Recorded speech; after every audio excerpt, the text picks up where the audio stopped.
बिस्मिल्लाहिर्रहमानिर्रहीम। अस्सलाम वालेकुम। ये आपका अपना डिजिटल प्लेटफॉर्म है। मैं तारिक मतीन हूँ। वल्लाहु खैरुल माकिरीन।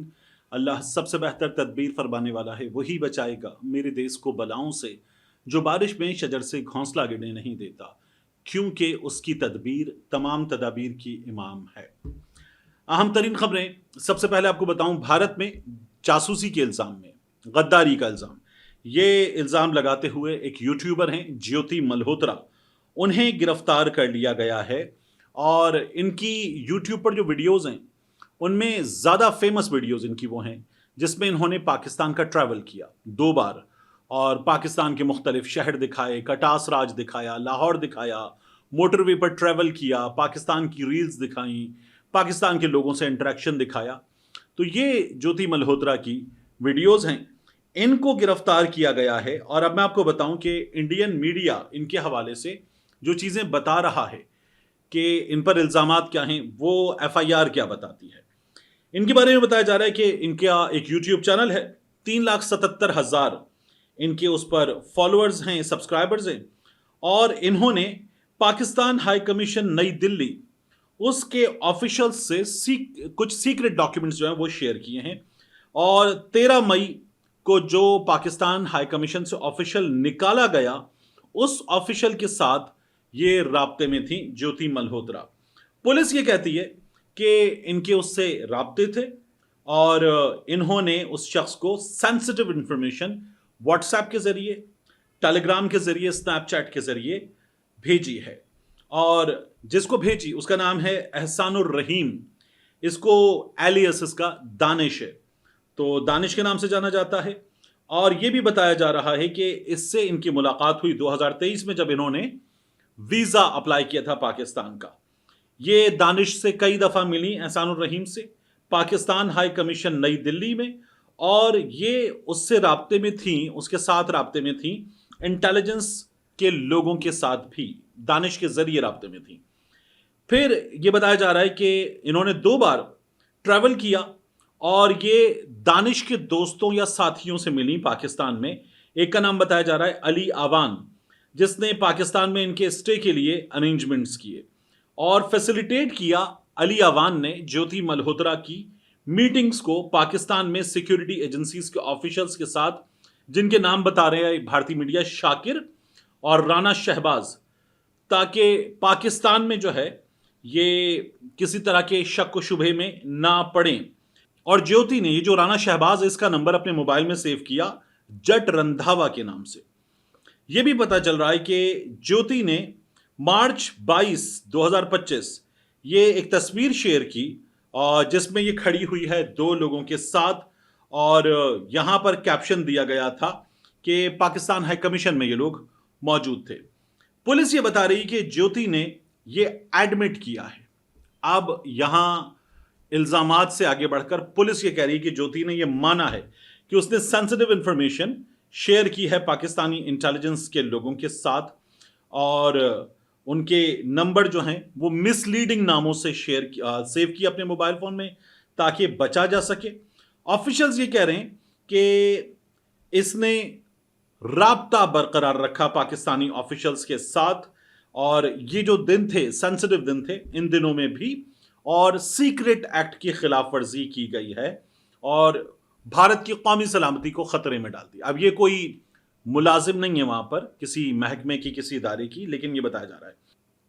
यहां भारतीय मीडिया कहता है, क्योंकि इनकी कुछ अपनी टेक्निकल चीजें मैं आपको इंग्लिश में पढ़ देता हूं। She has been charge under applicable provisions of the official secret act and Bharatiya Nyaya Sanhita by Civil Lines police in Hisar. ये अरेस्ट कब हुई? जब एक 25 साल तालिब इल्म भारत में गिरफ्तार हुआ इसी तरह के इल्जामात के तहत। उसके अगले दिन इसको गिरफ्तार किया गया, तो उस गिरफ्तारी से भी इसका कोई ताल्लुक बताया जा रहा है। और नौमान इलाही, ये एक 24 साल का पानीपत का नौजवान है, ये अरेस्ट किया गया था और इस पर भी जासूसी के इल्जामात लगाए गए। इसके बाद ज्योति मल्होत्रा को गिरफ्तार किया गया।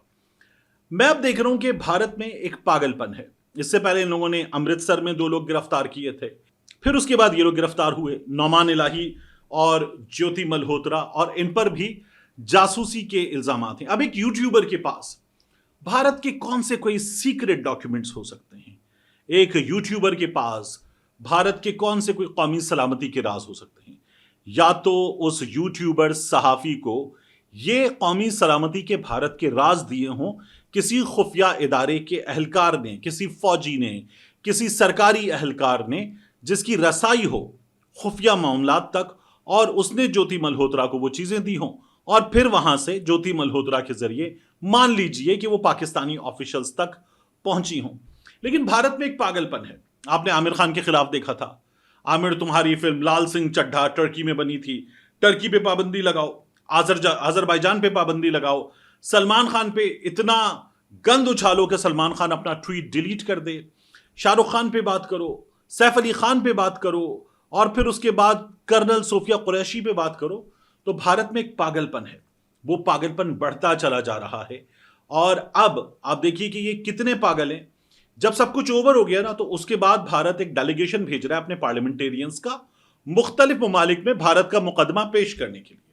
पाकिस्तान दहशतगर्द है, पाकिस्तान दहशतगर्दी करता है, हमारे पास पाकिस्तान के खिलाफ सबूत हैं, ये बात बताने के लिए ये लोग अब अपना डेलीगेशन मुख्तलिफ ममालिक में भेज रहे हैं। ये बिल्कुल वैसे ही काम है जैसे इन लोगों की नेशनल इन्वेस्टिगेशन एजेंसी ने जब वाकया हो गया तो उसके बाद ये कहा अपने शहरियों से कि लाइए सबूत दीजिए, सबूत दीजिए, आपके पास जो सबूत हैं पहलगाम के इस हमले के हवाले से।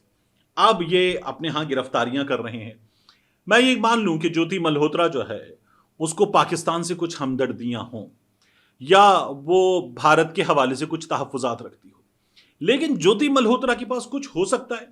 इससे पहले आपको पकड़ना होगा अपने यहां खुफिया इदारों के लोगों को। अगर वाकई इसने कुछ मान लिया है तो वहां से ज्योति मल्होत्रा तक पहले चीजें पहुंची हैं।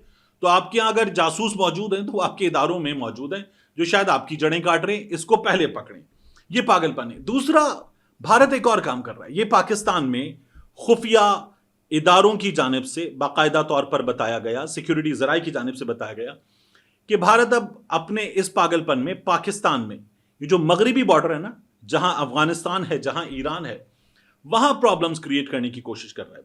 बलूचिस्तान में ज्यादा प्रॉब्लम्स होंगी, अब खैबर पख्तूनख्वा में ज्यादा प्रॉब्लम्स होंगी। गुज़श्ता दिनों में हमने देखा था बड़े मसाइल थे, फिर उनसे बड़ी सख्ती के साथ निपटा गया। उसके बाद शायद पहलगाम किया गया, उसके बाद ये पाकिस्तान के खिलाफ तमाम मुहिम जोई की गई और ये समझते थे कि तरने वाले की तरह खा जाएंगे। लेकिन जब मार पड़ी है तो अब एक बार फिर वापस वही रास्ता इख्तियार कर सकते हैं कि ये पाकिस्तान में जो अफगानिस्तान में मौजूद एलिमेंट्स हैं उनके जरिए बदअमनी फैलाएं, जो बलूचिस्तान में मौजूद एलिमेंट्स हैं, जो ईरान में मौजूद एलिमेंट्स हैं, उनके जरिए बदअमनी फैलाएं और ये काम करें। लेकिन ख्वाजा आसिफ साहब का मैं बयान देख रहा था जिन्होंने ये कहा कि जिस तरह से भारत को मार पड़ी इस लड़ाई में, इस जंग में, उससे ज्यादा मार पड़ेगी भारत को मगरिबी महाज पर, ज्यादा बुरी शिकस्त होगी इंशाअल्लाह, ये ख्वाजा आसिफ साहब की जानिब से कहा गया है। आखिर में ये जो सिचुएशन है हमारे यहाँ की पॉलिटिकल सिचुएशन, जिसमें ये मुसलसल डिस्कस हो रहा है कि चीजें बेहतर हो रही हैं, हालांकि ट्रक की बत्ती करार दिया जाता है, एक बहुत बड़ी तादाद में लोगों की जानिब से इसे ट्रक की बत्ती करार दिया जाता है, लेकिन कुछ लोग मुसिर हैं। मैं आपसे कह रहा था कि इमरान खान साहब की ये जो जून तक रिहाई की बात हो रही है, I do not see a chance, लेकिन कुछ लोग मुसिर हैं कि अब आपको चीजें बेहतर होती हुई नजर आएंगी। जाहिर है कि अच्छी बातें अगर हों, और उससे अच्छी बात यह है कि हमारे यहाँ ये जो गैर सियासी मुदाखलत है इसका खात्मा हो, ये बिल्कुल रुक जाए, ताकि जिनका काम जहाज गिराना है वो जहाज गिराएं, हुकूमतें ना गिराएं। जिनका काम दुश्मन से लड़ना है वो दुश्मन से लड़ें, यहां पॉलिटिशियंस के दरमियान वो मौजूद ना हो। जिनका काम यह है कि वो ऐसी इंटेलिजेंस मालूमात लाएं कि मगरिबी महाज पर अब हमारे लिए मसाइल पैदा करने की कोशिश की जाएगी और हम तैयार हैं, वो यही इंटेलिजेंस मालूमात ला रहे हों। उन्हें कोई वजीर आजम इस्तेमाल ना कर रहा हो, वो किसी वजीर आजम को उठा के इख्तिदार पे बिठाना, किसी को इख्तिदार से उतारना, ये ना कर रहे हों, ये बेहतरीन होगा। लेकिन ये जो बात हो रही है ना कि चीज़ें बहुत बेहतर हो रही हैं, हालात बहुत बेहतर हो रहे हैं, इनमें एक और दलील ये दी जा रही है कि ऐसा नहीं है। अलीमा खान साहिबा जो नमल के फंड रेजर में शिरकत के लिए बैरून मुल्क जाना चाहती थी, उनके वकला ने अदालत को बताया कि एक नोबेल कॉज है, इस नोबेल कॉज के लिए अलीमा खान साहिबा को जाने दिया जाए। लेकिन अलीमा खान साहिबा को जाने नहीं दिया गया। अदालत ने उनकी दरखास्त मुस्तरद कर दी है। यह कहा जा रहा है कि इन पे ढेरों मुकदमात हैं। अब अलीमा खान साहिबा पे ढेरों मुकदमात किस बात के हैं? यानी अलीमा खान साहिबा ہر ہفتے جائیں اور جا کر اڈیالہ کے باہر بیٹھ جائیں کہ ہمیں اپنے بھائی سے ملنا ہے، کیا اس بنیاد پر علیمہ خان صاحبہ کے خلاف مقدمات ہوں گے؟ علیمہ خان صاحبہ کے خلاف جو مقدمات ہیں وہ اسی طرح کے ہیں، یا یہ کہ جو پاکستان تحریک انصاف کے سوشل میڈیا سے تنقید کی جاتی ہے یا تنقید سے زیادہ اسے غداری قرار دیا جاتا ہے، اس میں علیمہ خان صاحبہ کا رول ہے؟ حالانکہ پاکستان تحریک انصاف کے ملک سے باہر بیٹھے لوگ ان اکاؤنٹس کو چلا رہے ہیں، تو یہ بات کی جاتی ہے علیمہ خان صاحبہ کے خلاف۔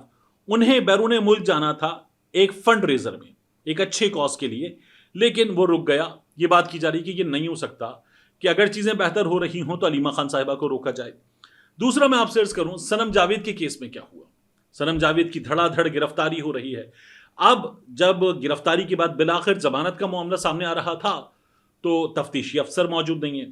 اس کے بعد اگلا کام کیا ہوا کہ جیلوں میں ان حالات میں، اس گرمی میں ایئر کولر لگائے گئے ہیں، تمام قیدیوں کے سیلز میں ایئر کولر لگائے گئے ہیں تاکہ گرمی سے وہ بچ سکیں۔ جیل میں موجود شخص جان سے چلا جائے تو یہ حکومت کے لیے، حکام کے لیے، پولیس کے لیے زیادہ بڑی مصیبت ہوتی ہے کہ ایک بندہ آپ کی کسٹڈی میں تھا، کیسے چلا گیا، اس کو کچھ کیسے ہوا، تو یہ بہت بڑی مصیبت ہوتی ہے۔ تو صنم جاوید کے سیل میں یہ ایئر کولر نہیں لگایا گیا، باقی تمام سیلز میں لگا دیے گئے ہیں۔ اب صنم جاوید سب سے زیادہ کس کو تنقید کا نشانہ بناتی ہیں؟ ظاہر ہے کہ اسٹیبلشمنٹ پر انہوں نے حالیہ دنوں میں بہت تنقید کی ہے، لیکن ان کا سب سے زیادہ ہدف ہوتی ہیں مریم نواز شریف صاحبہ۔ اب صنم جاوید کے سیل کے دوسرے قیدی بھی، ان کے شوہر نے بتایا، وہ ان سے کہہ رہے ہیں کہ صنم تمہاری وجہ سے یہ ہمارے ساتھ ہو رہا ہے کہ ہمیں وہ سہولت جو باقی تمام قیدیوں کو مل گئی ہے وہ نہیں مل رہی، یہ صنم جاوید سے شکوہ کیا جا رہا ہے۔ تو ہماری سیاست یہاں پہنچ گئی کہ جیل میں ایک ایئر کولر جو گرمی سے بچاؤ کے لیے وہ بھی نہیں دینا، جبکہ میں بار بار آپ سے کہتا ہوں میاں نواز شریف صاحب کے پاس 2 عدد اے سی تھے، کیونکہ کمرہ بڑا تھا، 2 عدد اے سی تھے، اور وہ اے سی اتارنے کی بات ہوتی تھی تو ہم نے دیکھا تھا کہ نون لیگ والے کہتے تھے ڈائلسس ہو جائے گا میاں صاحب کو، اس لیے یہ اے سی بھی نہ اتارے جائیں۔ اور یہاں حال یہ ہے کہ ایک لڑکی اتنی بڑی مصیبت بن گئی ہے کہ اس کو اے سی سے محروم کرنا ہے۔ یہ ہماری سیاست اس وقت ہو چکی ہے۔ ملتے ہیں انشاءاللہ آپ سے اگلی ویڈیو میں۔